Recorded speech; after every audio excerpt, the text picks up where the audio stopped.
Et voilà, comme ça, d'avoir un nom... heureusement qu'ils m'ont pas appelé comme ma grand-mère. Je suis passée à ça de... oh là là. Maintenant, le fait d'avoir pensé ça, mais je me dégoûte. Mais ça m'a pris du temps. Ça m'a pris du temps pour comprendre. Quand j'ai eu 24 ans, j'ai bossé avec quelqu'un qui est devenu un très bon ami, un Tunisien, et il m'a décomplexé, mais de fou. Je le voyais là, lui en train de parler arabe fort au téléphone, au bureau, tout ça. Et moi j'étais choquée. J'étais là, mais le mec il assume. Mais tu m'étonnes, il assume. Il venait d'arriver en France, pour lui c'est normal. Tu vois. Et moi j'étais là, ouais, tu sais, j'ai des origines et tout. Donc j'essayais de parler. Parce qu'en fait l'arabe je le comprends très très bien. Je peux suivre une conversation même un peu poussée et tout. Mais par contre, pour parler, c'est compliqué. J'arrive pas à trouver les mots. Je me balade toujours avec les mêmes phrases là qui tournent depuis... Donc c'est compliqué. Je l'entends bien, je le comprends bien, mais ما بعرف احكي العربية. شوي شوي. Mais ouais, donc avec lui, j'ai découvert les soirées avec les Arabes. Je me sentais bien, je découvrais, j'étais là, et ça m'a permis de me réconcilier un peu avec moi-même quand même. Mais alors voilà, pour certains, ben, t'es pas arabe, t'es français, parce que t'es né en France, donc t'es pas un vrai arabe, et on te le fait remarquer comme ça, un peu sur le ton de l'humour, mais voilà. Et puis pour d'autres personnes, ben, t'as des origines, donc t'es pas français, t'es arabe. C'est un comme ça, une sorte... Bah, en sociaux, on a vu ça, il y a un concept, la double absence. Il y a un bouquin qui s'appelle La double absence de Abdelmalek Sayad, qui est super. Je l'ai pas lu en entier, mais ça m'a permis de prendre conscience que je n'étais pas seule à vivre ça. Et à me dire qu'il y avait beaucoup d'individus qui se retrouvaient comme ça dans ce processus, quoi, de... Ouais, choc culturel. T'arrives pas à t'adapter. T'es ni un truc, ni un autre truc. Et ouais, et moi, ça m'a vachement fait souffrir aussi, parce que depuis que j'essaye d'assumer, ouais, bah je vois, on me renvoie à des trucs où on me force un peu à choisir. Alors toujours, c'est toujours sur le ton de l'humour, tu vois. Sur le ton de l'humour, on essaye quand même vachement de faire passer par exemple, mon pote, enfin, quelqu'un, voilà. Bah, il va m'entendre me présenter, je dis ouais, j'ai des origines syriennes et tout. Non, tu es française. Bah ouais, mais j'ai une culture, toute mon enfance, j'ai pas eu vos petits déjeuners et tout ça, hein. Pour moi, c'était du zeytou za'atar, du hummus, du thé, du fromage. Et mes plats, c'était pas du cordon bleu et machin. C'est venu après, plus tard, quand j'ai commencé à ouais, aller faire les courses avec ma soeur toute seule. Mais toute ma petite enfance, et puis même les plats qu'on mange ensemble avec la famille et tout, bah, c'est pas ça, c'est une autre culture. Et puis même une autre façon c'est des codes, des... Moi j'ai été élevée pour être une bonne femme au foyer. À 4 ans, je savais faire la vaisselle et faire à manger. Voilà. À 6 ans, j'étais complètement autonome. Avec ma sœur, elle était encore plus petite que moi et tout, je l'ai la chercher, on rentrait, on avait les clés de la maison, 6, comme faire les courses, acheter des trucs, faire à manger, prendre notre douche, mais tout seul, comme ouais, j'ai gardé des enfants en babysitting, et les parents c'est des fous, ils voulaient que je fasse des trucs pour eux, et moi j'étais là, mais je comprenais pas. Bah non, mais moi je faisais ça toute seule, hein, ça va pas ou quoi? La personne elle a 11 ans, ça va.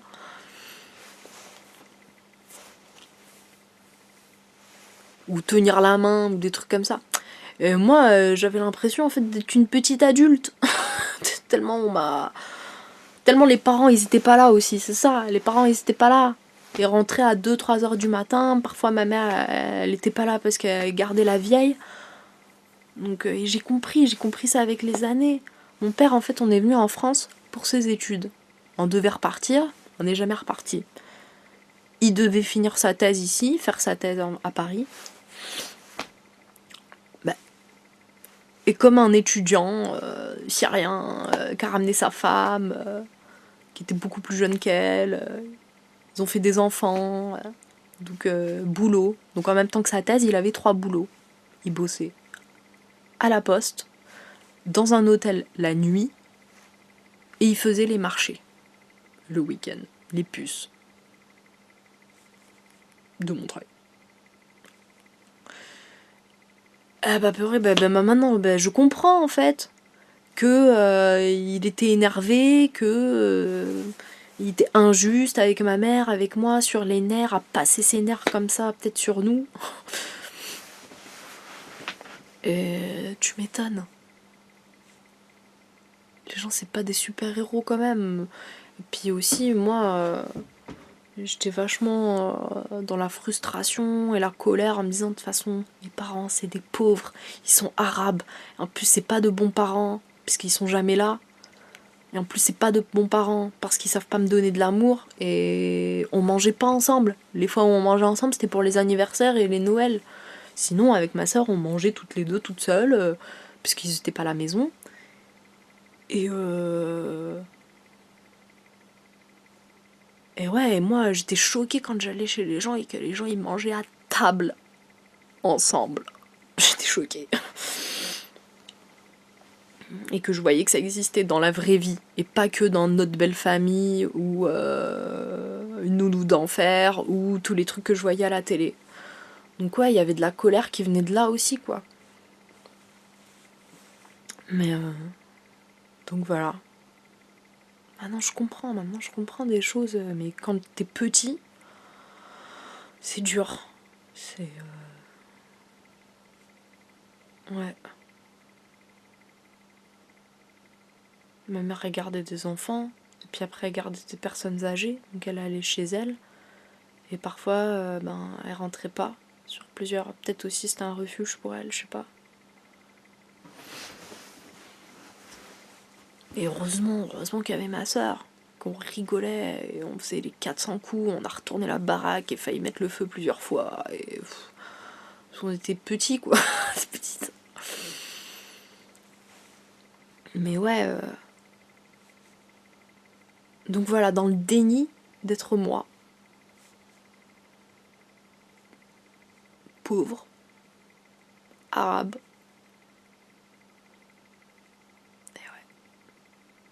Et à mentir. Sur le métier de mes parents. Ah ouais, mais ça, je mentais tout le temps sur, tu sais, quand t'es en primaire et tout, à chaque fois, faut faire une fiche. Mais chaque année, je racontais quelque chose de différent en plus. Sur le prénom de mes parents aussi, ma mère, elle s'appelait Carole. Alors qu'elle a pas vraiment un nom arabe, hein. Elle a un autre nom, plutôt français, oui, parce que colonisation quand même. C'était vachement bien vu, donc dans sa famille, il y en a qui ont des noms français, mais d'autres noms arabes. Mais que j'aimais pas. Et donc je changeais quand même. Mais ouais, à les détester, à les diaboliser, les 2 parents là, oh là là, les pauvres ils ont pris cher. Alors qu'en fait ils étaient juste, eux-mêmes, ils venaient d'un autre pays, ils faisaient comme ils pouvaient, ils ont galéré pour nous. Et, et ouais.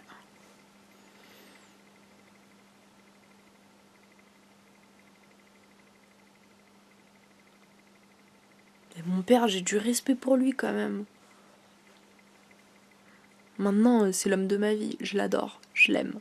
Parfois, je l'appelle juste pour lui dire mais s'il te plaît, je veux entendre ta voix. Et quand je le vois, je mets ma tête sur son ventre alors que j'ai 30 ans.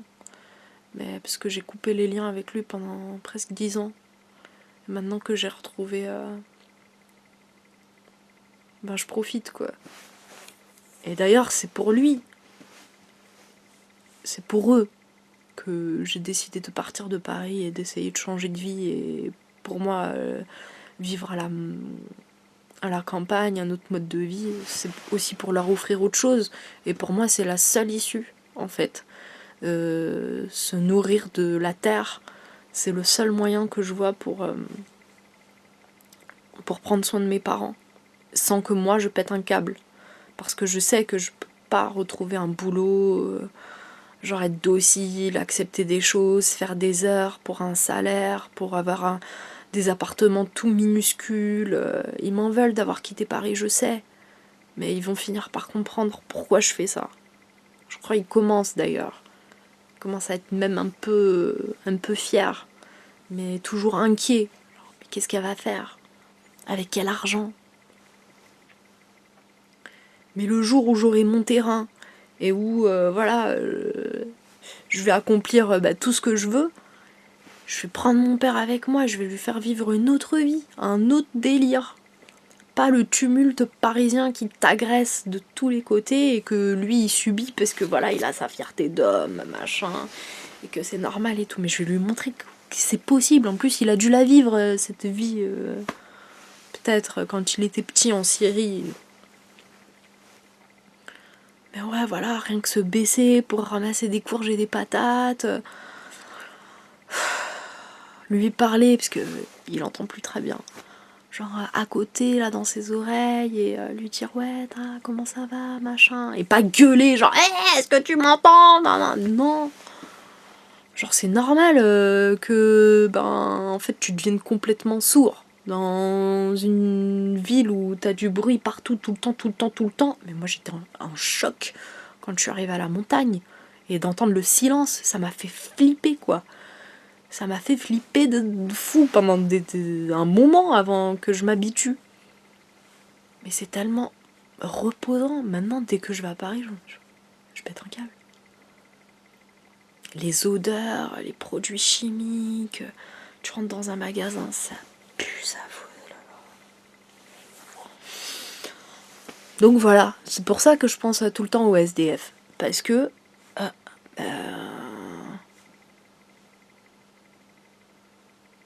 j'ai peur que mes parents ils terminent sales conditions, quoi. Et qu'ils sont vieux et que... Mais de vieux jeunes. Ils sont jeunes dans leur tête. Ils sont cool. Parfois un peu trop même. Non, ça va. Mais ouais, on vit dans un monde de ouf, de ouf, de ouf.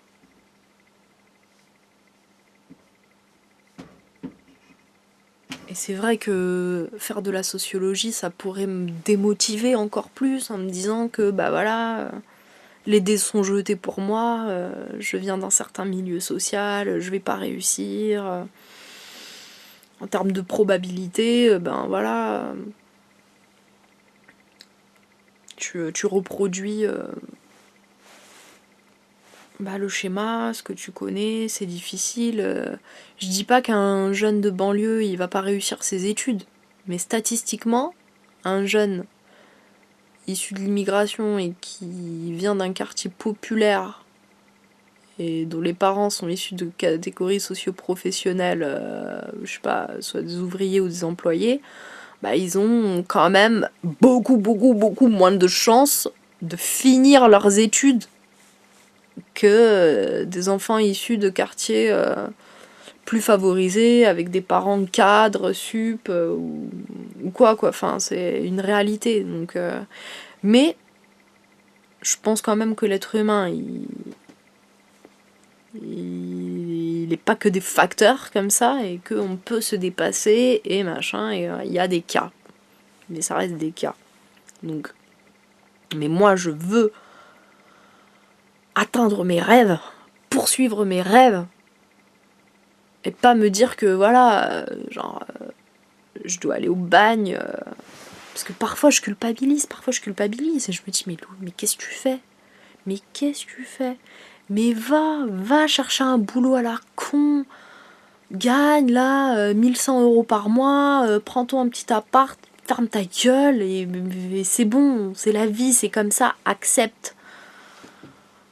Mais j'ai pas envie, je l'ai fait déjà, je suis pas bien, je tombe en dépression, je prends des médicaments, je bois de l'alcool, machin. Je me suis sortie de tout ça, je ne veux pas. Je veux mieux pour moi. Je veux mieux pour moi et pour mes parents. Et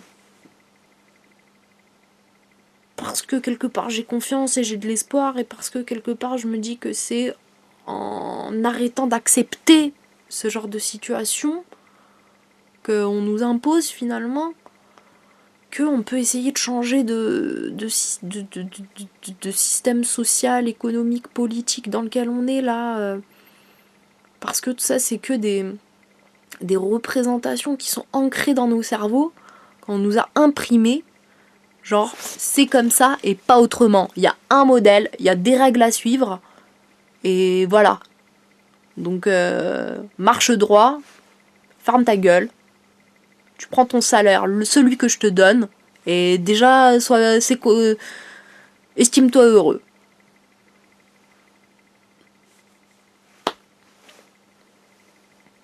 Mais moi, je veux pas. Moi, je veux pas. Parce qu'après avoir fait des tentatives de suicide, après avoir eu des maladies, des machins, des crises d'angoisse, de la pression, tout ça, moi, je veux être bien. Je veux avoir des rapports sains avec les gens. Pas tout le temps me comparer aux autres, à me dire oh putain, mais mince, regarde, j'ai un double menton, j'ai un gros nez, mes cheveux ils sont moches, putain merde, je fais un 42 ou un 48 ou un 40, enfin tu vois. J'en ai marre. Donc ouais,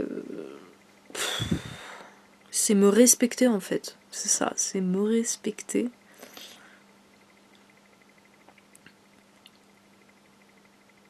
Et arrêter de me laisser marcher dessus et arrêter de croire que je suis qu'une grosse merde qui mérite pas mieux. C'est ça en fait, de rester à ma place.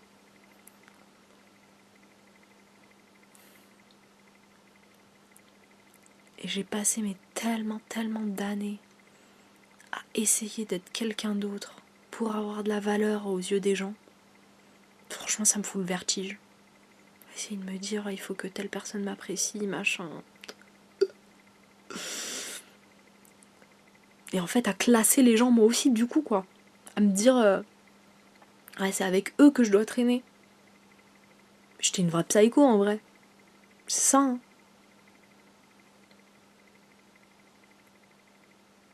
C'était bizarre. J'entretenais des amitiés, mais avec des personnes que il y avait un fond que je méprisais, quand même.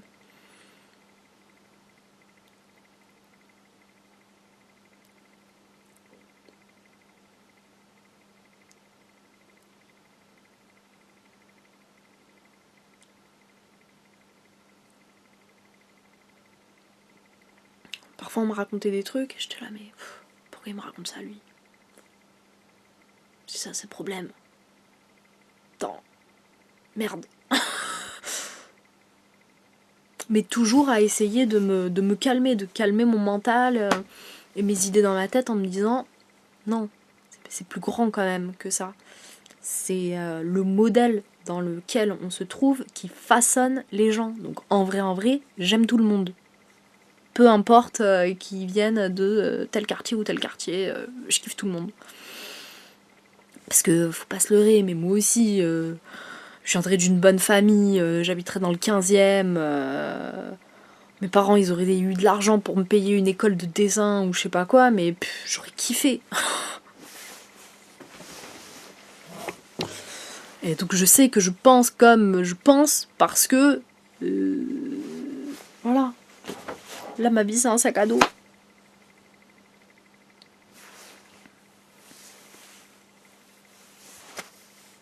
Et mais quand même, là, ça devient de plus en plus hardcore. Puis même, les violences que ça fait sur les gens, mais sur les enfants, les enfants, comment on souffre, comment j'ai souffert quand j'étais petite. Et en fait, j'ai l'impression d'aller de mieux en mieux avec les années. Mais mes petits, là, c'est hardcore. Ce qui se passe à l'école, c'est hardcore. En fait, c'est ça. Dans les familles, c'est hardcore. À l'école, c'est hardcore. Au boulot, c'est hardcore. Dans la rue, c'est hardcore. Là, je suis un peu pessimiste, j'ai l'impression.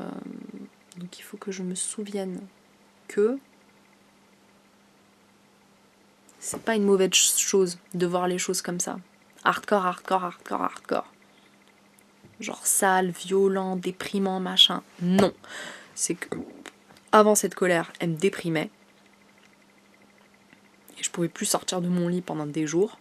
Mais aujourd'hui, elle me rappelle pourquoi je dois continuer à avancer. Pourquoi je dois continuer à marcher. Parce que justement, c'est hardcore et que je cherche quelque chose de mieux. Voilà. Ok. J'étais censée partir demain. Commencer là mon périple. Ma grande aventure.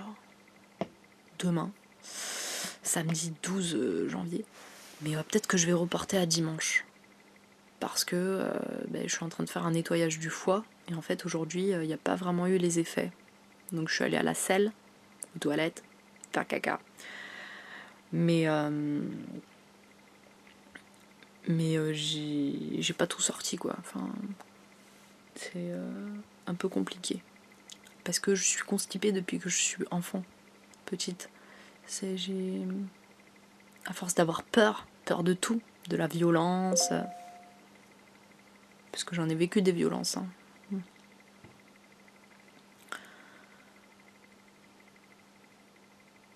Et donc habituée à être toujours comme ça, crispée.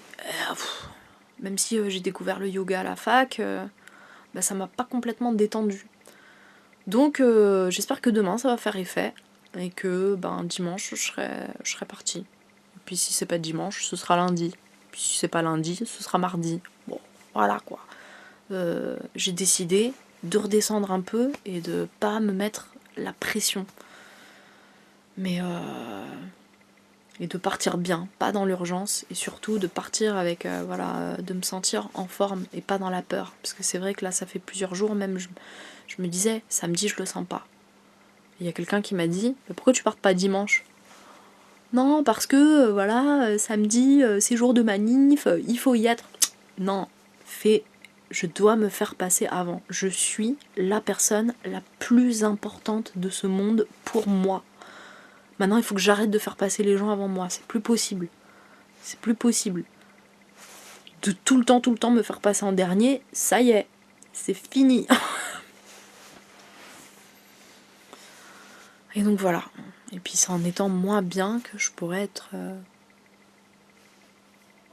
bien et saine pour les autres. Voilà.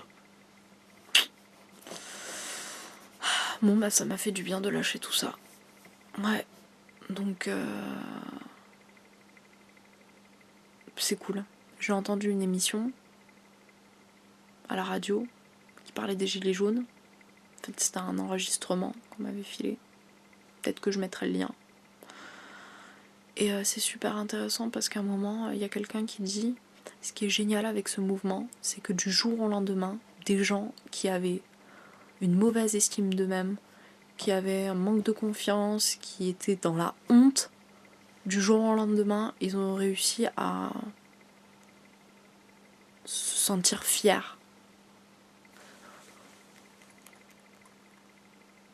Bah ouais.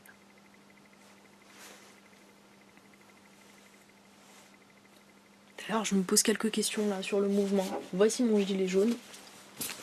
D'ailleurs, c'est mon gilet jaune, mais en vrai, le mien, il est resté en Italie. Et celui-ci, c'est celui de Lorenzo. Ça fait longtemps qu'on n'a pas parlé de Lorenzo. Et ouais, je me pose quelques questions sur le